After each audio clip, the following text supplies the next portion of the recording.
Good morning. Well, if you're East Coast, it's not morning anymore.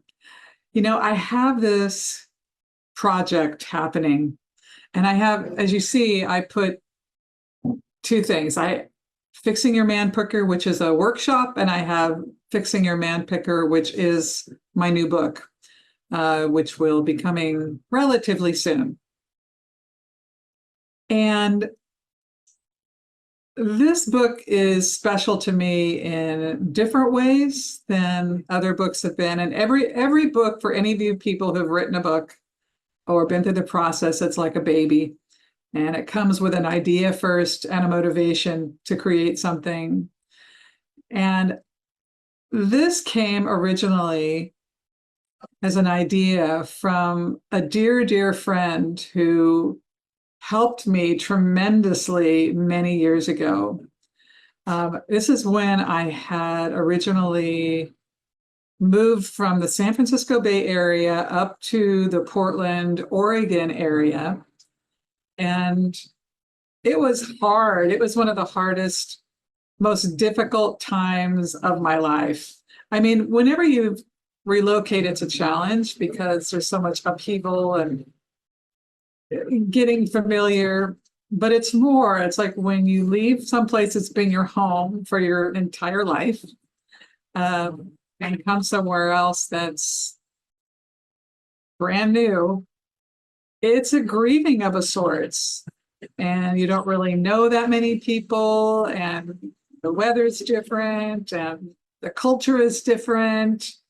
And I went through a night of the dark soul, and one of my dear friends, God rest her soul, Lori McQuarrie, was a wonderful psychic.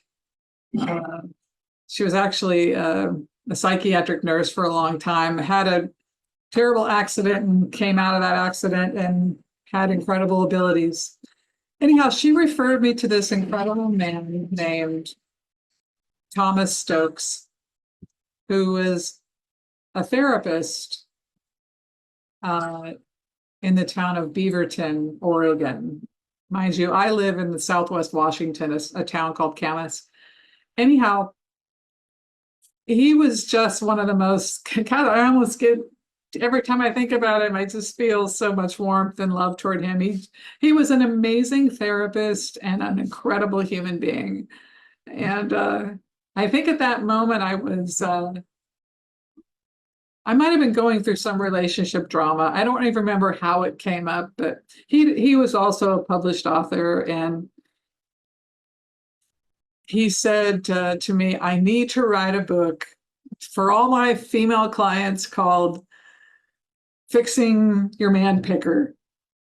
And I never forgot that. But he was such a great friend and a great therapist and just such an incredible human being that in my heart of hearts, I said, you know what, someday if I'm going to write a relationship book, I'm going to dedicate it to Tom and just sort of finish that process that he didn't quite get to finish because in October of 2019, he was diagnosed with pancreatic cancer.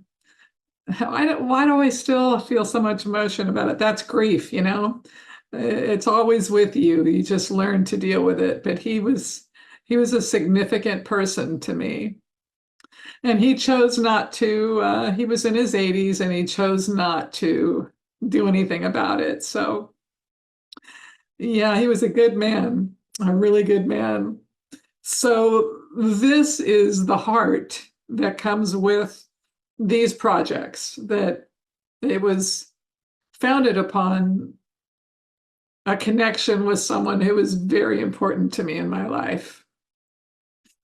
However, this over here, the workshop, oh, I'm pointing them the wrong direction. The workshop is actually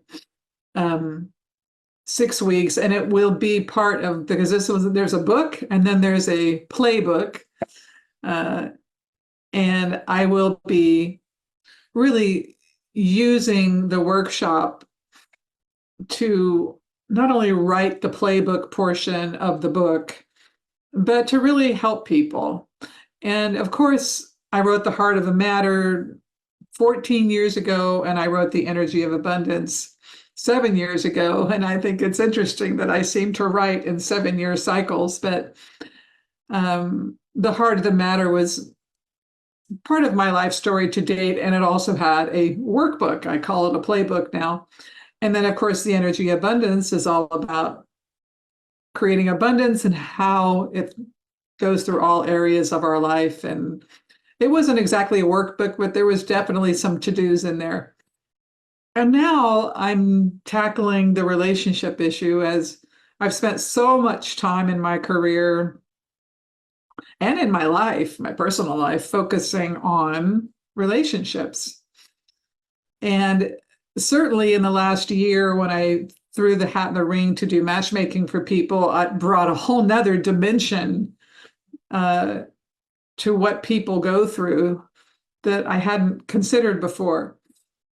So now I'm actually eager and excited to write this book, and I'm well into it. And I have an existing publisher, but I might go to a different one. We'll see. But even so, I'm having a lot of, I don't know if fun is the right word, but I have a lot of prana behind this project. And as all authors think and hope, when your next book, you want it to be your best work. And so I truly hope it will be my best work to date. And it will incorporate elements of abundance, of spirituality, but a lot of correlation between the common phrases and things we tell ourselves that keep us away from relationships. And there's a lot of them. And I certainly, since I've been dealing with the midlife population, and I'm classifying midlife 40 and over, it's a challenge, for people who have loved and lost, and people who've loved and lost more than once, if it's been any significant love and loss. It's another mountain to climb for folks. And we can really back ourselves into a corner with our thoughts and beliefs, and it can be quite frightening to pull ourselves out. So with all that being said, the book is just one thing, which will likely be out next year through a publisher. And then the workshop is something that's happening in September, just less than a month away, where we will work through the steps to understand our recreation patterns as we get older and we see, oh, I keep attracting the same person or the same type of experience or the same outcome.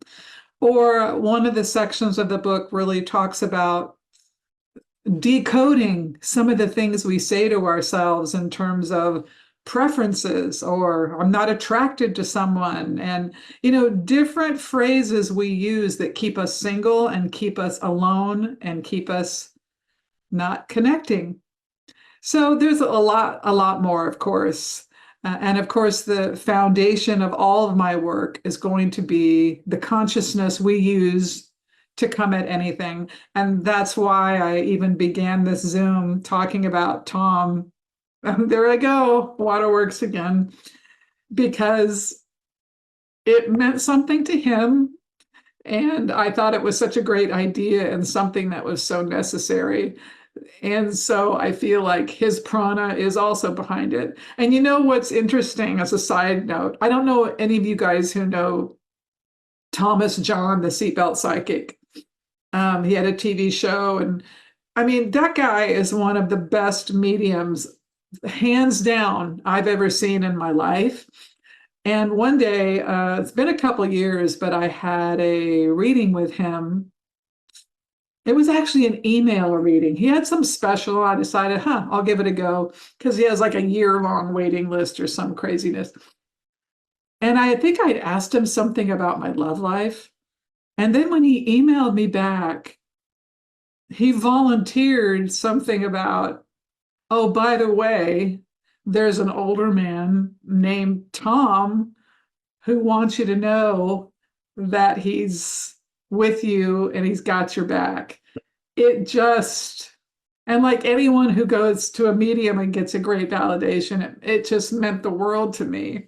And so the questions I went to him with didn't even matter to me at that point. So yeah, it's just a really emotional thing for me. So um, that's why I'm expecting that this will be my best work. And the workshop will be amazing. Let's see if I can move from the side so you can see that it's, well, I'm going to the wrong side. Okay, it's hard when you have a Zoom background. There we go. Anyhow, I wanted to get on here and just give a little backstory because it matters and it has a lot to do. And there's a lot of reasons why books come into being, but this one has a very special place for me. All right. Well, I think that's it. I'm going to hop off and get back to work. And I hope whoever's been here today, you have a great day. And thanks for watching.